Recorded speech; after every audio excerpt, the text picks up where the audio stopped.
Hi everyone, Alan Dawson, Business Depot Agency Broking. Great to be back in front of you again. Special guest with me today, Sandra Larkin, looks after a lot of our support services in agency broking, and one of the things we're going to talk about today is Form 6s.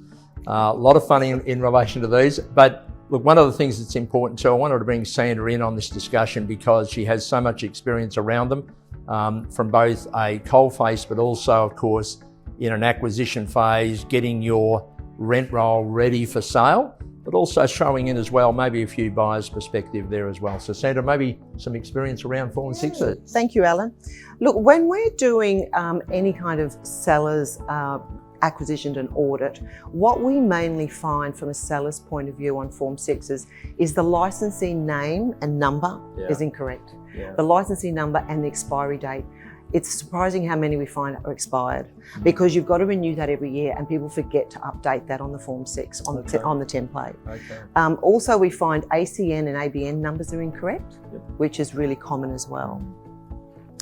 From a lessor's perspective, we find that the seller's details are incorrect. So when you do a title search, whatever the name registered on a title search is, it should be what the name is on the Form 6.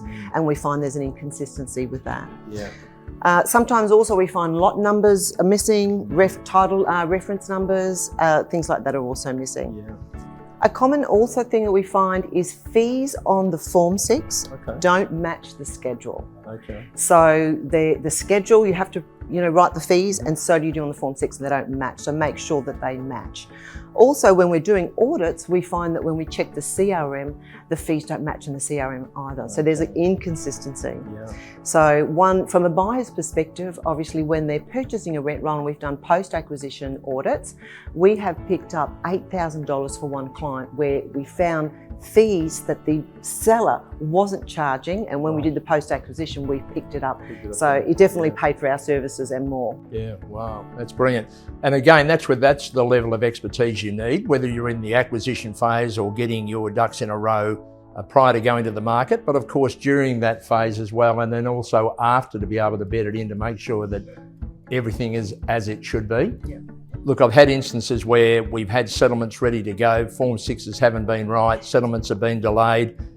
We want to get away from that happening, so using the expertise of Sandra and the team around that broking service will certainly help you make it a fairly smooth transition.